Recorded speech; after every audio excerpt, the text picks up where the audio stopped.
하나님 말씀 시편 15편입니다. 한 목소리로 같이 읽습니다. 시작. 여호와여, 주의 장막에 유할 자 누구오며 주의 성산에 거할 자 누구오니까? 정직하게 행하며 공의를 일삼으며 그 마음에 진실을 말하며 그 혀로 참소치 아니하고 그 벗색에 행악지 아니하며 그 이웃을 회방치 아니하며 그 눈은 망령된 자를 멸시하며 여호와를 두려워하는 자를 존대하며 그 마음에 서원한 것은 해로울지라도 변치 아니하며 별리로 대금치 아니하며 뇌물을 받고 무죄한 자를 해치 아니하는 자니 이런 일을 행하는 자는 영영히 요동치 아니하리이다. 아멘. 오늘 시편 15편 말씀을 함께 나누기를 원합니다. 저는 지난 한 달 동안 시편 15편을 집중적으로 묵상할 수 있는 기회가 있었습니다. 제가 있는 신학교에서 매년 한 편씩 논문을 쓰게 돼 있는데, 저는 구약을 가르치는 사람으로 구약의 한 본문을 택해서 좀 새로운 것을 찾아내는 그러한 시간을 가졌습니다. 그러면서 이 시편 15편이 교회사적으로 볼 때 우리가 일반적으로 생각하는 것보다 훨씬 중요한 역할을 해왔다는 사실을 발견했습니다.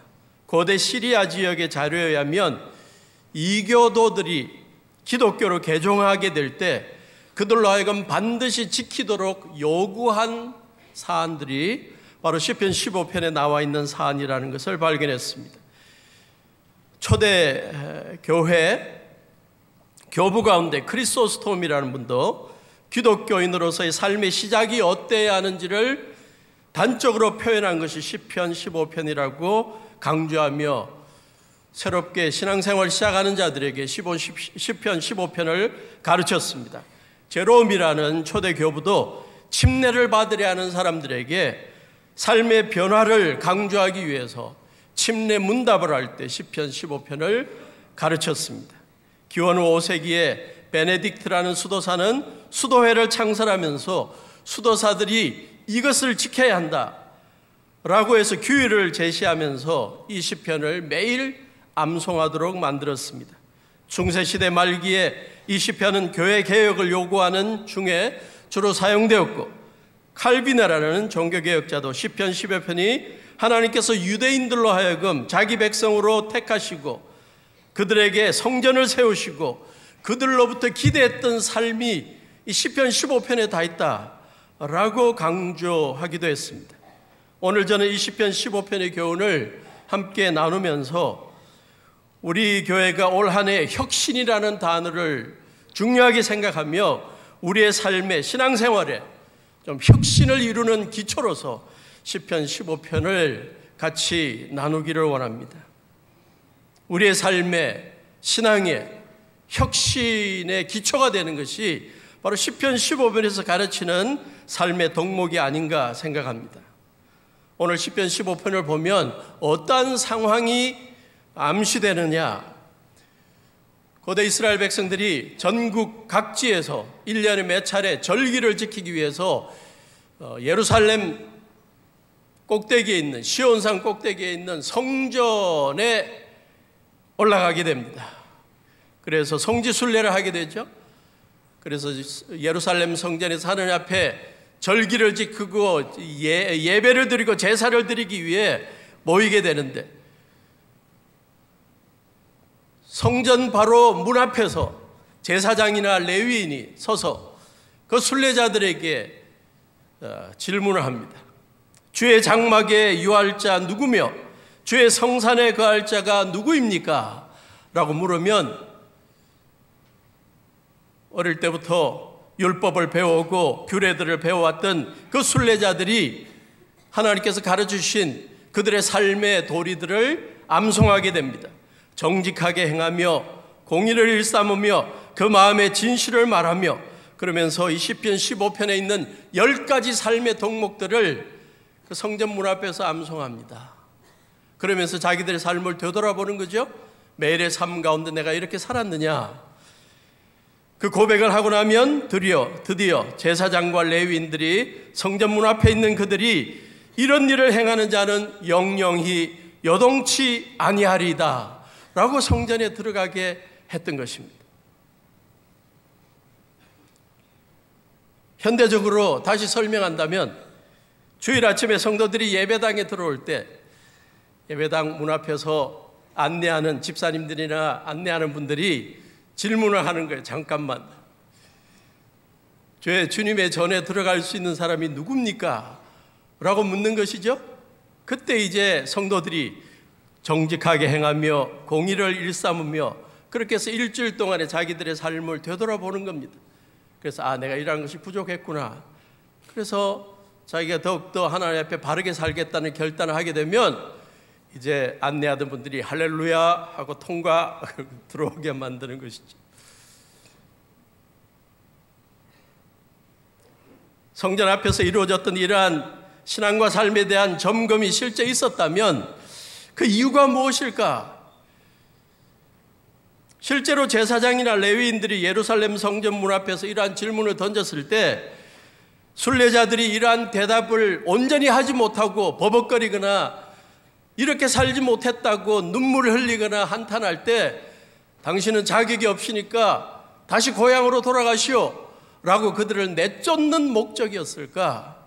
그렇지 않다고 봅니다. 왜냐하면 이 세상에 죄와 허물이 없는 이가 아무도 없다는 것을 하나님께서는 아시기 때문입니다. 모든 인간들은 죄인들로서 하나님의 용서와 은혜가 필요한 사람들이기 때문입니다. 그리고 하나님의 용서와 은혜가 감사해서 그분의 명령에 따라 거룩하게 살아가기를 힘쓰는 자들이 바로 인간들이기 때문입니다. 그러므로 하나님께서 예배드리기 위해 순례자들이 성전을 방문하게 될 때 그들에게 제사장을 통해 레위인들을 통해 질문을 던진 이유는 그들로 하여금 자신들의 매일의 삶이 얼마나 주님의 말씀에 합당하게 살고 있는지, 얼마나 도덕적으로 윤리적으로 거룩한 모습을 유지하고 있는지 점검하며 과거보다 현재와 미래가 더 거룩해질 수 있는 기회를 만들기 위해서라고 봅니다. 자, 오늘 본문 시편 15편에 나오는 이 성전에, 주의 성산에 거할 수 있는 자의 삶의 덕목들 10가지를 우리가 좀 살펴보기를 원합니다. 벌써 부담이 생길 겁니다. 보통 목사님들의 설교에 대지가 3개인데 오늘 이 목사의 설교는 10가지를 이야기하는구나. 벌써 부담이 될 것 같아요. 연휴이고 딴 거 별로 할 것도 없고 그러니까 오늘 느긋하게 오늘 한번 10개를 파헤치고 갈 준비를 하시기를 바랍니다. 우리는 별로 이 10가지 삶의 덕목들에 대해서 중요하지 않게 생각할지 몰라도 유대인들은 이것을 굉장히 중요하게 생각했던 것 같아요. 그래서 어떤 유대인 학자들과 구약 학자들은 출애굽기 20장에 나오는 십계명과 버금가게 이것들도 하나님의 백성들의 삶의 윤리적인 덕목 매일매일 이것을 실천해야 되는 10가지의 계명들처럼 소개했다. 그러니까 출애굽기 20장과 버금가게 중요한 10가지 규례라고 생각했습니다. 또 어떤 학자들은 보니까 예수님께서 마태복음 5장부터 7장에 나오는 이 산상보훈에 가르친 내용들하고 거의 흡사하다.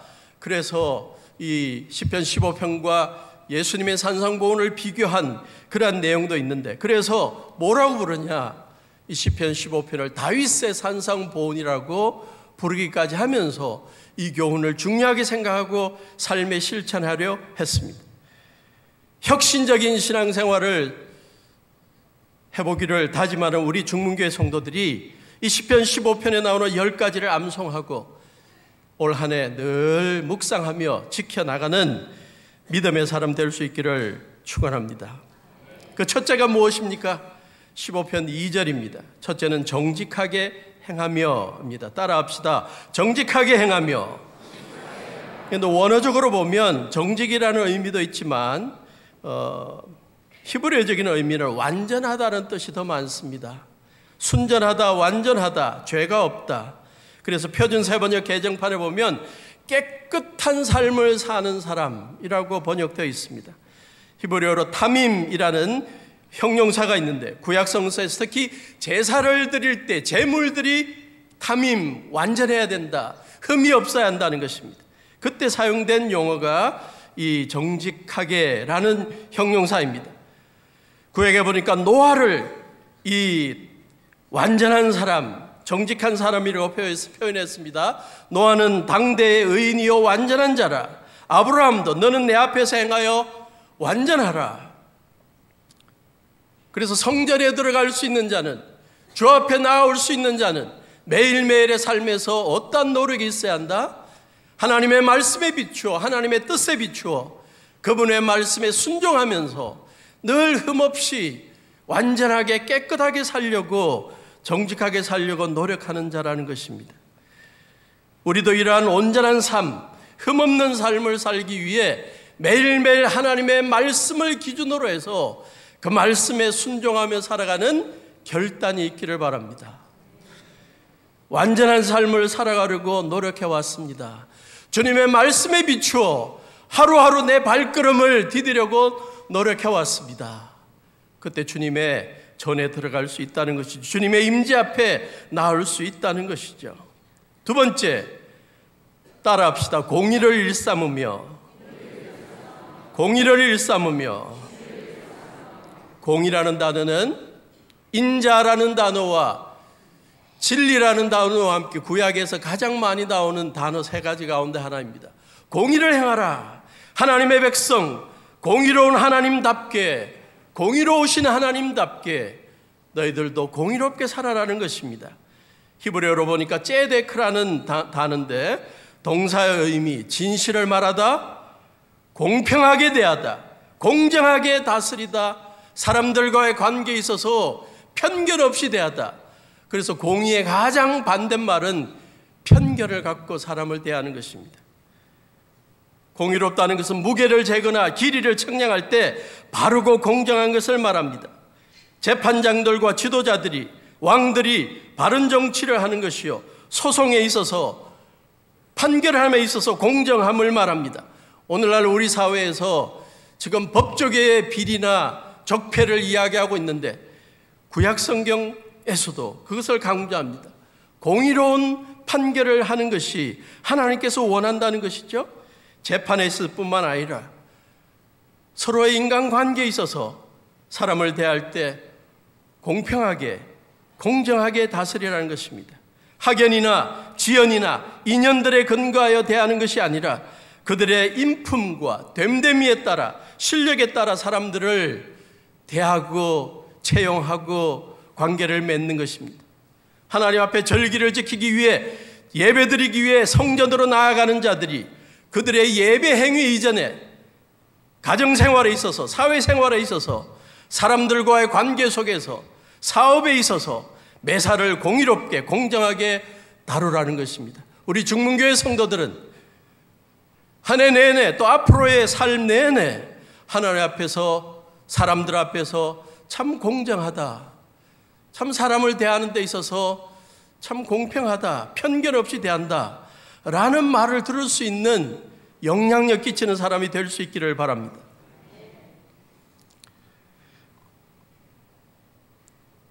천국 문을 지키는 한 문지기의 편견에 대한 이야기가 있습니다. 그는 천국 문에 서서 천국에 들어올 수 있는 사람들의 자격을 판단하는 사람인데 질문을 던지는 사람이었습니다. 그래서 얼마나 하나님의 말씀도 잘 공부하고 그렇냐, 얼마나 신앙생활을 잘하고 하나님의 뜻을 잘 아냐, 그런 걸 이제 판단해 보는데요. 평소에 가깝게 지내던 친구가 이제 죽어서 천국 문 앞에 도착했습니다. 그랬더니 이 문지기가 질문을 했습니다. 인류 최초의 부부가 이름이 무엇입니까? 그랬더니 너무 쉬워요. 누구죠? 아담과 이브. 그랬더니 합격, 그리고 통과시켰습니다. 그런데 그 다음에 자기하고 평생 동안 싸우던 이 정적이, 왼수가 드디어 죽어서 이 천국 문 앞에 왔어.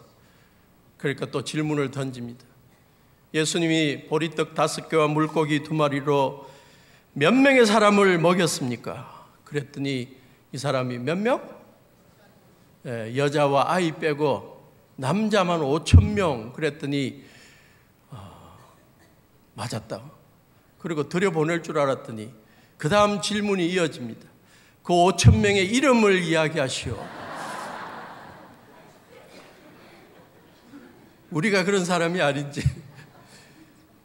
우리가 가깝고 우리에게 잘해주는 사람에게는 쉽게 뭔가를 처리해주고, 우리에게 좀 가시같이 대하거나 바른 소리를 하거나 그러한 사람들에서는 뭔가 자꾸 꼬투리를 잡아서 안 되게 하려는 그러한 사람들, 하나님께서는 하나님의 백성들은 그렇게 사는 게 아니라 그럽니다. 공의를 일삼는다고 말합니다.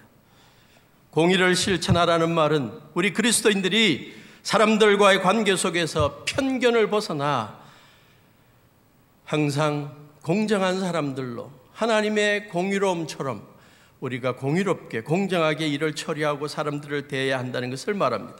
세 번째, 그 마음의 진실을 말하며 마음으로부터 우러나오는 진실을 말하는 것입니다. 진실한 삶을 살라는 것입니다. 마음과 일치하는 말을 말합니다. 마음의 생각과 다른 말을 하는 이율배반적인 삶을 멀리하라는 것이죠.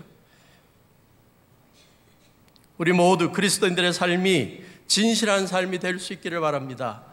마음에 있는 것이 말로 그대로 표현될 수 있기를 바라고, 마음은 다른 생각, 말은 또 다른 말, 그래서 항상 이율배반적으로 하고 평가받지 않기를 바랍니다. 시편 15편 바로 앞 12편에 보면 그게 심각한 사회 문제였던 것을 보게 됩니다. 그래서 시편 12편에 어떠한 기도가 나옵니까?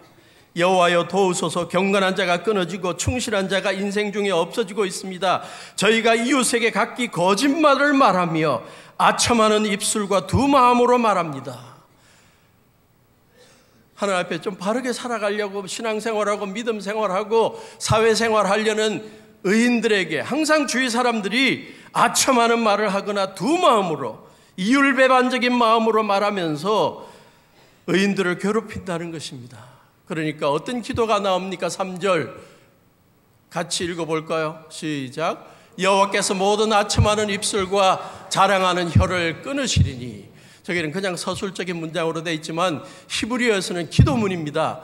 얼마나 아첨하는 말이나 이율배반적인 두 마음으로 말하는 거로 괴로움을 당했으면 기도만 하면 하나님 그 아첨하는 입술과 자랑하는 혀를 잘라버리십시오.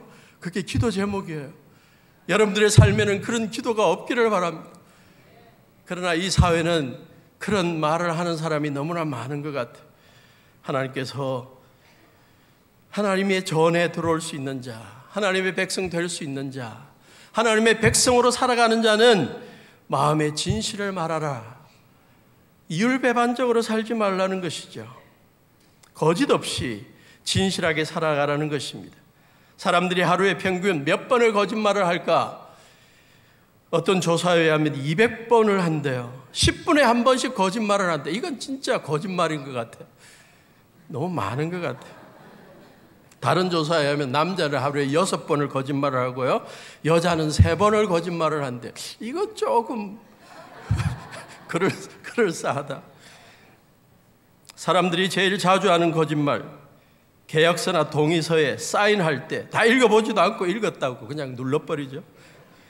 안 아프면서 아프다고 병가내는 것, 안 예쁜데 예쁘다고 말하는 것, 예쁜데 질투나서 안 예쁘다고 하는 것, 이 다 거짓말이라고. 바빠서 전화 못 받았다는 거 다 거짓말이고요. 출발도 안 되나 안 해놓고 가고 있다고 하는 거 다 거짓말. 이런 거짓말 좀 벗어나고 다 깨놓고 아직 출발도 안 했다고 이야기할 수 있는 진실한 삶, 진실한 말. 잠언 12장 19절 같이 읽어볼까요? 잠언 12장 19절. 진실한 입술은 영원히 보존되거니와 거짓 혀는 눈 깜짝일 동안만 있을 뿐이니라. 잠언 12장 22절. 거짓 입술은 여호와께 미움을 받아도 진실이 행하는 자는 그의 기뻐하심을 받느니라. 신앙생활의 혁신이 영향력 끼치는 삶의 기초가 딴 데 있는 것이 아니라 정직하게 온전하게 행하고 공의롭게 사람들을 대하고 마음으로부터 우러나오는 진실을 말하며 살아가는 이것으로부터 시작된다는 사실 기억할 수 있기를 바랍니다. 네 번째로 3절에 보니까 그 혀로 참소치 아니하고, 개정판에는 그 혀로 허물하지 않는다, 그 혀로 남을 허물하지 아니한다. 허물하다라는 단어를 히브리어로 봤더니 라갈이라는 단어인데요, 본래 의미는 빨리 걸어 다닌다는 거예요. 이리저리 걸어 다니다. 뭐 하려고? 남에 대해서 막 이렇게 안 좋은 이야기 하려고 온갖 곳 돌아다니는 거예요. 이 구역 가서 막 안 좋은 이야기하고, 그걸로 그냥 성에 안 차니까 또 딴 구역 가고 막 그런 걸 이야기하는 거예요. 이리저리 걷다, 빨리 걷다, 남을 중상모략하거나 비방하여 명예를 훼손시키려고 이곳저곳 다니는 모습을 떠올리게 만듭니다. 하나님께서는 하나님의 백성들에게 그 혀로 참소치 말라라고 말합니다. 이러한 구절은 시편 15편에만 있는 것이 아닙니다. 잠언에서도 강조되고 있습니다. 잠언에서 가장 피해야 할 말 가운데 하나가 남에 대한 험담입니다. 잠언 17장 9절 준비되어 있을 것 같은데요. 잠언 17장 9절 같이 읽습니다. 시작. 허물을 덮어주는 자는 사랑을 구하는 자요, 그것을 거듭 말하는 자는 친한 벗을 이간하는 자니라. 20장 19절 두루다니며 한담하는 자는 남의 비밀을 누설하나니 입술을 벌린 자를 사귀지 말지니라.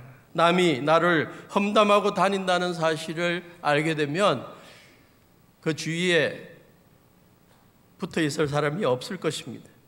잠언에서 가장 권유하는 말이 있습니다.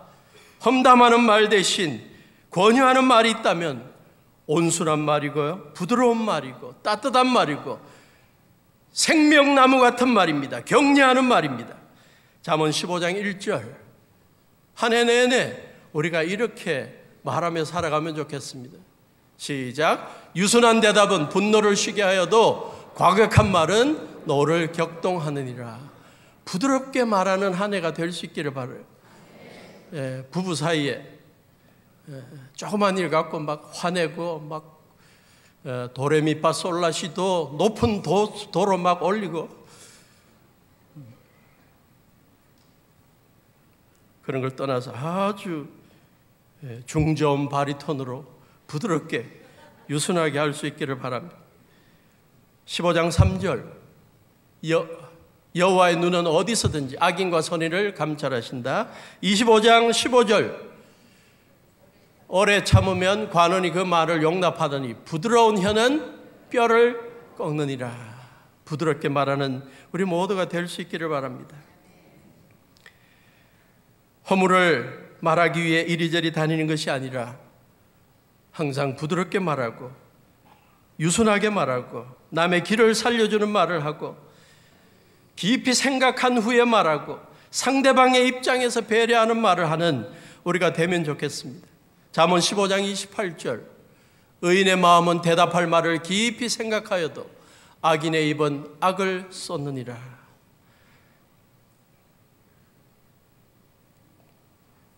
한 20여 년 전에 제가 암 수술을 하고 대장암 수술을 하고 1년 동안 암 치료를 위해서 항암 주사를 맞고 있는 동안, 그때는 항암 주사를 맞으면 하루 한 일주일 동안 맞으면 한 2주일 동안은 얼굴이 새카매지고 온 이 핏줄이 막 타서 뱀이 기어가듯이 보이고 막 너무너무 힘들었어요.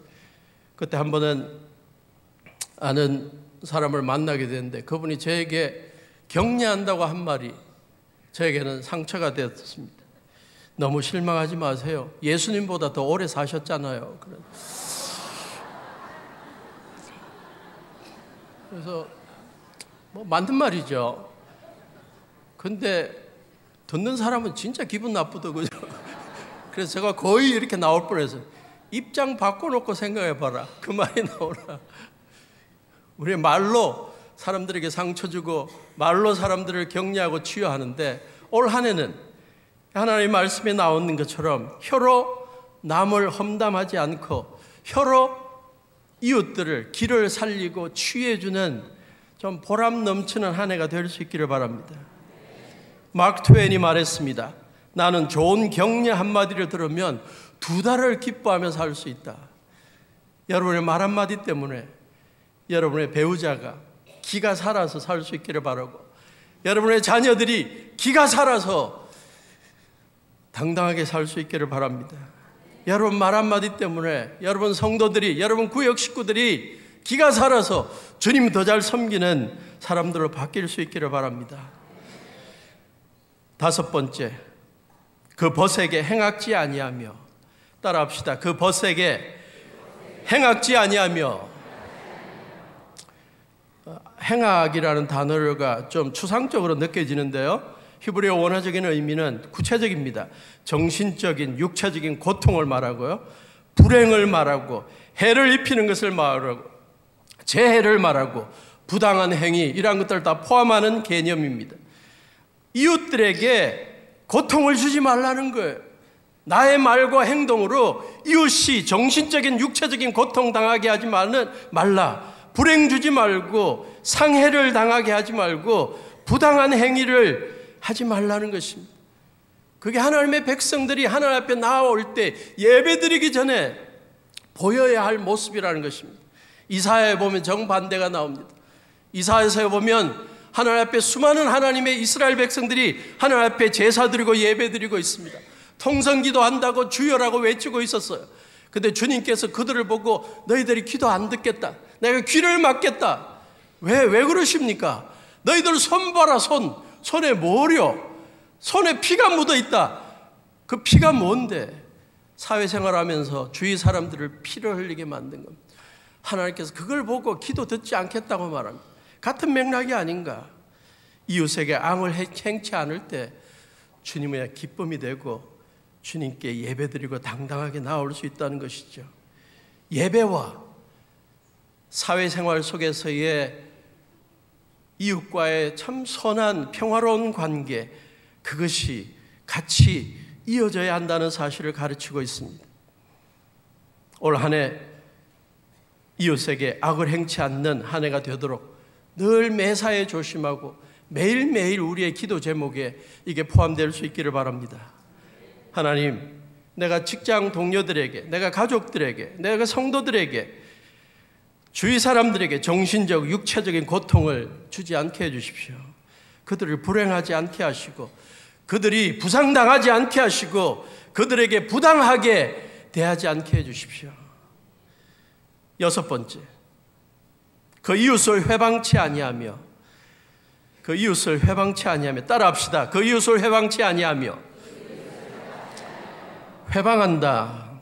세번역 개정판에서는 개역 개정판에서는 비방하지 아니한다고 되어 있는데, 비방이라는 단어, 상대방의 잘못이나 실수에 대해 조롱하고 수치스럽게 만들며 불명예스럽게 만드는 책망입니다. 우리 누구나 다 살아가다 보면 실수합니다. 부족합니다. 근데 그걸 갖다가 하나의 실수를 10개로 부풀려서 비난하고 불명예스럽게 만들고 수치를 주고 조롱하는 것, 그 하나님의 백성들이 할 일이 아니다는 것입니다. 이웃을 회방치 아니한다. 이웃을 비방치 아니한다. 우리 사회의 어두운 현실 가운데 하나가 이것이 아닌가? 정치를 하는 사람이든 어떤 자기 분야의 전문인이든 매일매일의 뉴스 속에 보면 하나의 잘못이 부풀려져서, 연예인이든 누구든 조그만 실수가 부풀려져서 조롱과 수치와 불명예를 경험하게 하고 결국은 극단적인 행동을 하게 만들고, 이러한 것은 하나님께서 원하시는 거룩한 사회의 모습은 아니다는 것입니다. 우리 중문교회 성도들이 이 어지러운 사회 속에서 정말 이웃을 회방하는 게 아니라, 비방하는 게 아니라 덮어주고 격려해주고 그럴 수 있지. 주 안에서 다시 한번 새롭게 살면 된다.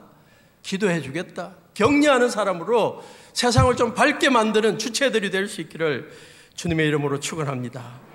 일곱 번째, 그 눈은 망령된 자를 멸시하며 여호와를 두려워하는 자는 존대한다. 망령된 자, 하나님의 율법 언약을 거부하다가 하나님께로부터 거부당하고 경멸당한 자입니다. 본문은 하나님의 율법과 규례를 거부하고 살다가 하나님으로부터 경멸당하는 자들을 가까이 하지 말고 그들을 멀리하고 오히려 하나님의 사람들, 여호와를 경외하고 사는 믿음의 사람들을 가까이 하며 그들로부터 배우고 그들을 존중하고 그들을 존대하는 삶을 살라고 가르칩니다. 올 한 해 동안 우리가 누구하고 가까이 하며 누구에게 배우는지를 주의할 수 있기를 바랍니다. 시편 1편 1절도 같은 맥락의 교훈을 주고 있습니다. 복 있는 사람은 악인들의 꾀를 따르지 아니하며 죄인들의 길이 서지 아니하며 오만한 자의 자리에 앉지 않는다.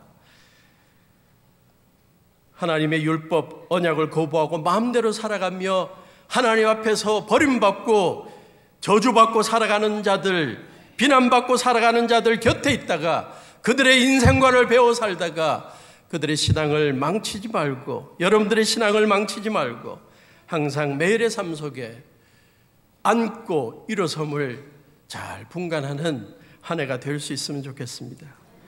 주의 여호와를 경외하고 살아가는, 여호와를 존중하고 여호와를 찬양하고 여호와께 감사하며 주님의 뜻대로 살아가는 자들을 가까이하며 그들을 존대하고 그들로부터 배워나가며 더욱더 성숙해가는 우리가 될 수 있기를 간절히 축원합니다.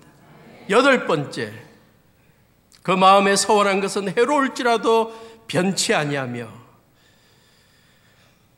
구약성경 여러 곳에 사람이 하나님께 서원했으면, 서약했으면 반드시 지켜야 한다고 가르치고 있습니다.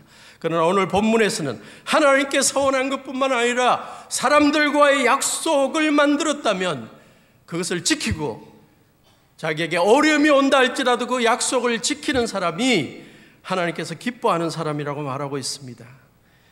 우리 모두가 약속을 반드시 지키는 사람이 되는 한 해가 될 수 있기를 바랍니다. 어떤 사람은 말합니다. 약속은 깨라고 있는 거다. 그 영화, 무슨 영화 마지막 장면에 나오는 건데요, 스파이더맨에 보면 마지막 장면에 그게 나오네. 약속은 깨라고 있는 거야. 그러나 하나님 말씀은 약속은, 서원한 것은 해로울지라도 지켜라. 9번째, 별리로 대금치 아니하며. 따라합시다. 별리로 대금치 아니하며. 좀 어려운 말이죠. 쉽게 말하면 이자를 받으려고 돈을 꾸어주지 말라는 것입니다. 여호와께 예배드리는 자들은 일상생활 중에 돈과 관련해서도 거룩해야 한다는 점을 기억해야 합니다. 그리스도인들의 영생의 기준에는 행동도 있고 말도 있지만 돈도 있다는 사실을 기억해야 합니다. 여호와께서는 이스라엘 백성들이 가난한 어려운 처지에 있는 경제적으로 어려운 자들, 동족들에게 그들의 어려움 가운데 뭘 좀 빌려달라고, 돈을 빌려달라고 그러면 이자 받지 말고 빌려주라고 말합니다. 그래서 율법이 여러 곳에서 나와 있었어요. 이방인들에게 빌려줬을 때는 이자를 받아도 되지만 하나님의 백성들에게는 그러지 말라는 거예요. 그래서 오늘 본문의 의미는 부를 축적하기 위해 가난한 이웃 이용하지 말라는 것입니다. 정말 매일매일 생계가 어려워서 다른 사람 이웃에게, 이웃 성도에게 가서 좀 도와달라고 혹은 빌려달라고 그럴 때 이자 자꾸 받으려고 그러지 말라는 겁니다. 고대 바벨론에서는 물건을 빌려줄 때는 33.3%의 이자를 받았다고 그러고요, 돈을 빌려주면 20%를 받았대요. 상당히 고리대금입니다. 그죠? 그런데 어떤 석판에 보면 50%까지 이자를 받은 사람도 있었고요, 결국 이자를 갚지 못하는 가난한 사람이 그 사람의 채권자의 노예가 되고 아니면 자녀들이 노예가 되는 일들이 비일비재했다고 그럽니다. 하나님께서는 그러한 이방의 모습을 보고 하나님의 백성들이 이룩할 거룩한 공동체는 그런 게 이루어져서는 안 된다. 하나님께 주신 물질적인 넉넉함이 있는 자들은 주위에 더불어 살아가는 어려움에 처해 있는 자들을 도와줘야지, 그 어려움에 처해 있는 자들에게 이자를 받아가면서 그들을 더 어려움에, 빈궁에 빠지게 해서는 안 된다는 것입니다. 긍휼을 베풀라는 것이죠. 이자를 뛰어넘어 주님께서 주신 물질을 가지고 주위의 어려운 자들을 구제하라는 것이죠. 잠언 28장 8절에 유사한 교훈이 나옵니다. 같이 읽어볼까요? 잠언 28장 8절.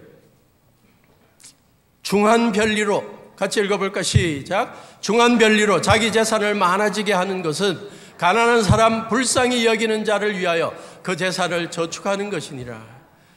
하나님께서 부유를 주셨는데 가난한 자에게 그걸 막 이렇게 이자를 받으면서 자꾸 재산을 불려가면 하나님께서 가만 보고 있다가 그 재산을 한꺼번에 누구에게 준다고요? 가난한 자에게 나눠주는 사람에게 줘버리고 너가 다 가져라. 그래서 너가 가난한 자들에게 나눠줘라. 이 하나님의 깊은 뜻을 이해하고 하나님께서 우리에게 주신 물질을 가지고 올 한 해 넉넉히 베풀어주는 구제하는 우리 성도님들 될 수 있기를 주님의 이름으로 축원합니다. 10번째, 마지막이 무엇입니까? 뇌물을 받고 무죄한 자를 해치 아니하는 자다. 따라합시다. 뇌물을 받고 무죄한 자를 해치 아니하는 자다. 뇌물에 눈이 어두워 가난하고 소외된 이들의 기본권을 빼앗아가는 일이 하나님 앞에서는 가당치 않는 것이라고 말합니다. 하나님의 백성들이 정의롭고 공평한 공동체를 형성해 나가는 데 있어서 물질을 어떻게 버는지, 바르게 버는지, 뇌물을 받고 부유하게 되는지, 그런 것까지도 주님께서는 주의 깊게 보고 계십니다. 이 10가지 우리가 늘 묵상하며 이것을 실천해 나가는 한 해가 될 때 우리의 신앙의 삶이, 우리의 매일매일의 삶, 도덕적인 삶이, 사회적인 삶이 더욱더 혁신이 될 것이라고 믿습니다. 이 본문을 통해서 우리가 배울 수 있는 교훈, 첫째, 신앙생활과 윤리적인 생활은 불가분의 관계에 있다는 것이죠. 일주일에 한 번, 일주일에 몇 번 주님 앞에 나와 예배드리는 것으로 하나님 앞에서 우리의 삶의 모든 것이 다 평가받는 것이 아니라는 것입니다. 하나님께서는 예배당에 모여 기도하고 찬양하고 말씀 듣는 것, 그 생활도 귀하게 생각하지만 사회에서, 직장에서, 가정에서, 믿지 않는 자들과의 관계 속에서 우리가 어떠한 관계를 맺어나가고 어떠한 말을 하고 어떠한 돈 거래를 하는지까지도 주님께서는 귀하게 생각하고 있다는 사실 기억할 수 있기를 바랍니다. 주 앞에 나올 때 기도로 나오고 금식으로 나오고 제사를 위해 목욕 재개하고 나오는 것도 중요하지만 매일매일의 삶 속에 온전하게 살려고, 말씀을 순종하려고 노력하고, 사람들을 공평하게 대하기로 노력하고, 진실하게 살려고 노력하는 이러한 모습, 주님께서 기뻐하신다는 사실 우리 기억할 수 있기를 바랍니다. 요즘 우리 사회, 교회와 그리스도인들의 이미지가 극도로 추락되고 있는 현상 속에 우리 중문교회 성도들이 이 말씀을 실천함으로 말미암아 그래도 교회 다니는 사람들이 세상의 빛과 소금이 되고 있구나 라는 것을 인정받을 수 있기를 바랍니다. 그래서 여러분 주위에 여러분의 선한 영향력을 경험하고 나오는 자가 많이 있기를 바랍니다. 2차 대전 당시에 영국의 런던에 방공호가 있었습니다. 독일에서 폭격기가 하도 폭탄을 많이 떨어뜨려서 그때마다 사이렌 소리가 울리고 사람들이 목숨을 구하기 위해 방공호에 들어가는데 신기한 사실이 있었습니다. 그 많은 방공호 속에 딴 방공호들은 많이 비어 있는데 한 방공호만 그냥 사람들이 가득 차요. 왜 그런가 봤더니 거기에 런던에서 존경받는 목사님이 한 분 계신데 그분이 들어가는 방공호만 가득 차요. 왜 그런가 봤더니 그 사람들의 믿음 가운데, 확신 가운데 저분이 있는 데만 따라가면 절대 폭탄 안 떨어진다 라는 믿음이 생긴 거예요. 우리도 그런 사람이 좀 돼야 되지 않을까? 우리가 올 한 해에 우리 앞으로의 삶 속에 우리 주위의 사람들에게, 직장 동료들에게, 가족들에게 이러한 인정받는 선한 영향력을 경험하는 자들이 될 수 있기를 바랍니다. 우리 함께 모여 예배 드릴 때마다 우리가 기억해야 할 사실, 이 시편 15편의 내용은 아까도 말씀드렸지만 예수님의 산상보훈의 내용과 굉장히 맥을 같이 합니다.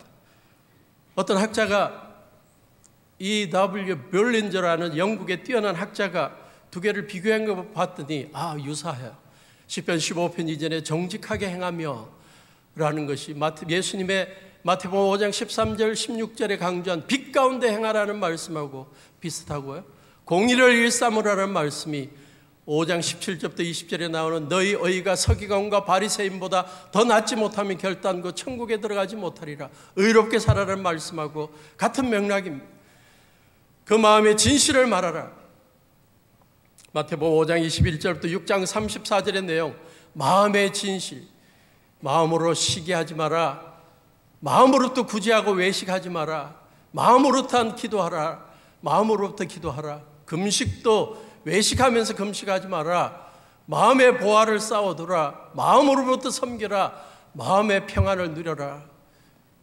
시편 15편 3절 그 혀로 참소치 아니하고 회방치 아니하며 마태복음 7장 15절 내 눈 속에 들보가 있는데 어찌하여 형제에게 말하기를 나로 내 눈 속에 있는 티를 빼게 하라 하겠느냐. 그 벗에게 행악지 아니하며 너희 원수를 사랑하며 너희를 핍박하는 자를 위해 기도하라.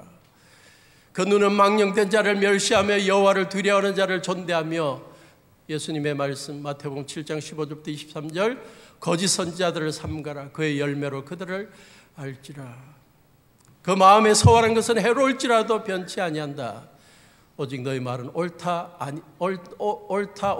아니라 하라. 별리로 대금치 아니하면 뇌물을 받고 무지한 자를 해치 아니하는 자니 예수님의 가르침 내게 구하는 자에게 주며 내게 꾸고자 하는 자에게 거절하지 말라. 예수님의 산상보훈의 교훈과 시편 15편의 교훈이 하나님의 백성된 자 예수님의 제자들로서 어떻게 살아야 할지를 구체적으로 가르치고 있습니다. 이것을 실천하는 우리 진정한 그리스도인들이 될 수 있기를 간절히 축원합니다. 저는 그런 생각을 해보았습니다. 시편 15편이 참 중요한 구절인데 말씀인데 우리가 함께 모여 예배드릴 때마다 이 시편 15편이 좀 사용되면 어떨까 하는 생각을 해보았습니다. 그래서 다음 주부터 예배당 앞에서 인도하시는 분들이 한 분 한 분 오는 분들을 붙잡고 일주일 동안 이 10가지를 하겠습니까? 외웠습니까? 실천했습니까? 라고 물으면 어떨까 하는 생각을 감히 해보았습니다. 그러면 아마 조금 부담이 되는 분들은 그 다음 주부터 안 올 것 같아갖고 그러나 또 다른 제안을 해봅니다. 이 말씀을 액자로 만들어서 한번 여러분 가정에 붙여놓고 매일매일 하루를 시작할 때 문에 붙여놓고 직장에 나갈 때 한번 읽어보는 건 어떨까? 하루를 마감할 때 이 말씀을 한번 읽어보는 건 어떨까? 그래서 우리의 말과 행동과 우리의 물질의 사용에 있어서 우리가 하나님 앞에 거룩해지고 있는지 점검해 보는 건 어떨까 하는 생각을 해보았습니다. 메인 아이디어 주석 10편이라는 것을 보았더니 아름다운 이야기가 있었습니다. 하나 어머니가 아마 미국일 것 같아요. 하나 어머니가 대학에 다니는 아들을 방문했습니다. 기숙사 방에 들어갔더니 온 사방에 그 외설적인 여자의 모습이 12장이나 걸려 있었대요. 너무 상심하고 아들에게 아무 말도 안 하고 그냥 집에 돌아왔습니다. 며칠 후에 우편 배달부가 아들에게 소포 하나를 전했습니다. 그 어머니가 보낸 선물이었습니다. 시편 15편 1절 2절을 예쁜 액자로 만들어서 보냈습니다. 아들은 이것을 책상 앞에 걸어두었습니다. 그래서 공부하면서 시시때때로 그 액자에 나오는 구절을 묵상하기 시작했는데 그 구절을 볼수록 벽에 붙어있는 그림에 대한 죄책감이 생기기 시작했습니다.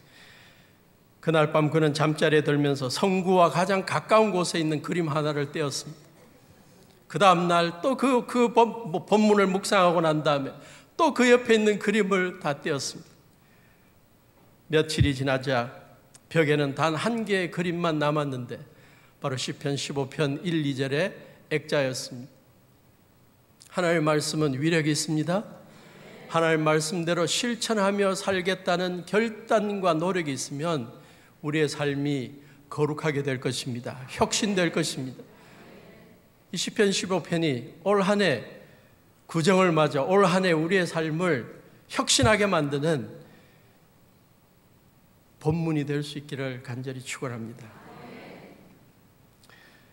아주 오래전에 제가 시편 13편을 묵상하다가 공부하다가 시편 11편 공부하다가 7절 마지막 시편이 굉장히 마음에 다가와서 이걸 곡조를 붙여서 흥얼거리다가 조그만 노래를 하나 만들었습니다. 여호와는 의로우사 의로운 일을 좋아하시나니 정직한 자는 그 얼굴을 배우리로다. 우리가 주 앞에 나올 때마다 주님의 뜻처럼 의롭고 주님처럼 정직하게 살아갈 때 주님께서 우리를 기뻐하시고 우리를 통해 역사하실 것이라고 믿습니다.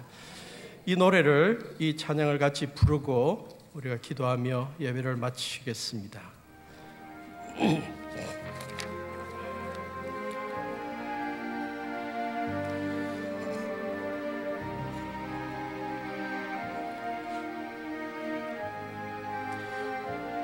제가 먼저 한번 부르겠습니다. 여호와는 의로우사 의로운 일을 좋아하시나니 정직한 자 그 얼굴을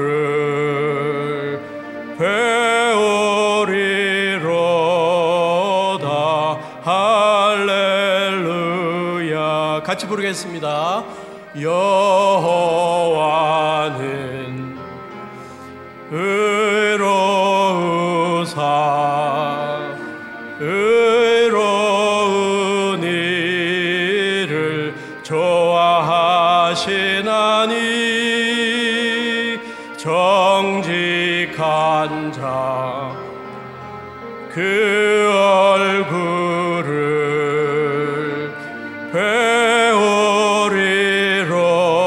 배우리로다. 할렐루야. 한 번만 더 할까요? 여호와는 의로우사 의로운 일을 좋아하시나니 정직한 자 그 얼굴을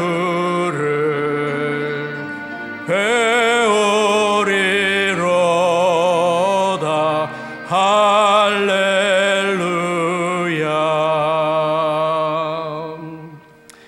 같이 기도하시겠습니다. 하나님 아버지, 저희들의 삶에 혁신을 보이기를 다짐하는 한 해를 살아가고 있는데 하나님의 말씀의 기초에서 저희들의 삶이 혁신되고 개혁되게 해 주시옵소서. 특히 시편 15편을 통해 저희들의 삶이 거룩하기를 원하시는 주님, 이 말씀을 늘 묵상하며 삶에 실천하는 저희들 되어서 이 어지러운 세상 속에서 하나님의 백성들의 참 모습이 어떠한지, 빛과 소금의 모습이 어떠한지를 보여주는 주체들이 될 수 있도록 귀한 성도님들을 축복해 주시옵소서.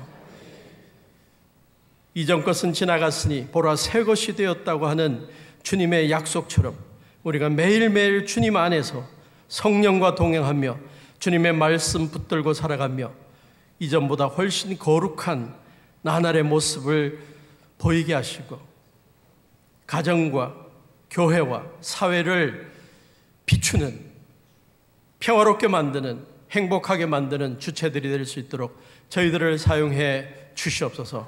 올 한 해 승리하는 저희들 될 수 있도록 붙잡아 주시고 말씀으로 저희들을 변화시켜 주시옵소서. 이제는 우리 주 예수 그리스도의 무한하신 은혜와 아버지 하나님의 지극하신 사랑하심과 성령님의 인도하심이 말씀을 붙들고 혁신적인 삶을 살아가기를 다짐하는 온 성도들 위해 지금부터 영원토록 함께 하시기를 예수님의 이름으로 간절히 축원하옵나이다. 아멘.